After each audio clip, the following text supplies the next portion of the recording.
નમસ્કાર, આપ જોઈ રહ્યા છો સ્પાર્ક ટુડે ન્યૂઝ। છોટાઉદેપુરના ઓડ ગામે અકસ્માતમાં ભોગ બનનાર દર્દીને સારવાર માટે છોટાઉદેપુર સિવિલ હોસ્પિટલમાં લઈ જવા છતાંય 1.5 કલાક સુધી તબીબ ન આવ્યા। દર્દી તડફડતો રહ્યો। લોકોમાં આક્રોશ। લોકોએ હોબાળો મચાવતા તબીબ આવ્યા।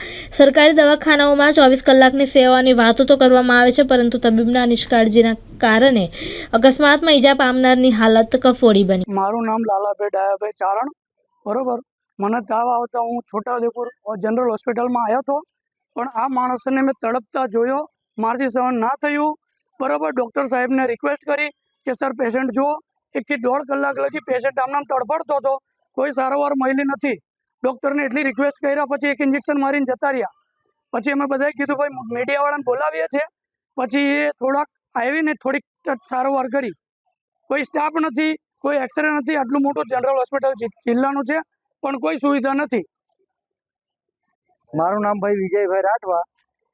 1.5 કલાકથી એક પેશન્ટને લઈને અમે આવ્યા હતા 108માં, પણ એ કોઈ વ્યક્તિ સારવાર કરવા ડૉક્ટર તૈયાર નહોતા। તો એમને અમે કીધું કે પ્રેસ મીડિયાને બોલાવીને વાત કરીએ। તો એવું કીધું કે તમારે જેમને બોલાવવું હોય એમને બોલાવી શકો છો, અમને કોઈ પ્રોબ્લેમ નથી। અમારા આખા જનરલ હોસ્પિટલમાં 3 જ જણનો સ્ટાફ છે, એક પટ્ટાવાળા, હું એક ડૉક્ટર, એક બીજા કોઈક નર્સ હતા। એમનું નામ લીધું હતું, પણ અમને ખ્યાલ નથી બરાબર। એવું કીધું હતું અમને કે જે બી હોય એ તમારાથી જે બી થાય એ કરવું હોય તો કરી લો, બાકી પ્રાઇવેટ હોસ્પિટલમાં લઈ જઈને સારવાર કરો।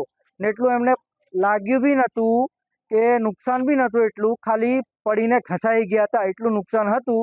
ને થોડું માથામાં એમ થોડું ઘણું લાગ્યું હતું, પણ એ પેશન્ટ બૂમો પાડતો હતો ને એટલું એમને માથામાં નુકસાન બી નહોતું, છાતીમાં બી નહોતું ને પીઠ પાછળ બી નહોતું। પણ તોય છતાં ડૉક્ટરે એવું કહે કે તમે દેવરસીમાં લઈ જાઓ, કેસરમાં લઈ જાઓ, ઓરસંગમાં લઈ જાઓ, નીલકંઠમાં લઈ જાઓ, તમારે સારવાર જઈ સારી રીતે કરાવી એ ત્યાં કરાવો, બાકી જનરલ હોસ્પિટલમાં કંઈ અમારે સુવિધા નથી। એક્સરે સુવિધા નથી, કંઈ બી સુવિધા, સીટી સ્કેન કોઈ બી સુવિધા અમારી હોસ્પિટલમાં નથી। એ રીતના અમને વાત કરી એટલે અમે પ્રેસ મીડિયાને બોલાવ્યા। મારું નામ છે રાઠવા ફૂલસિંહભાઈ મનુભાઈ।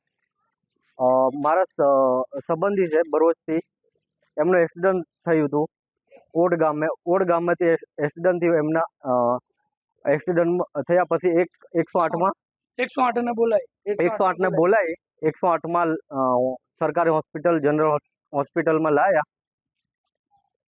જનરલ હોસ્પિટલ લાયા પછી કોઈ 1 થી 1.5 કલાક સુધી સારવાર કરવામાં નહીં આવી, અને ડૉક્ટર સાહેબને કીધું તો એ કશું કર્યું નહીં। એક ઇન્જેક્શન આપીને ખાલી સુવડાવી રાખવા, અને એના પછી અમે અમારા બધા મિત્રો, બધા ફ્રેન્ડો 20 થી 25 જણા બોલ્યા। એના પછી ડૉક્ટરને અમે ફરી વળ્યા તો સારવાર કરવામાં આવી, અને અમને અત્યારે સારવાર કરે છે ડૉક્ટર સાહેબ। શું નામ તમારું? રાઠવા ફૂલસિંહભાઈ મનુ।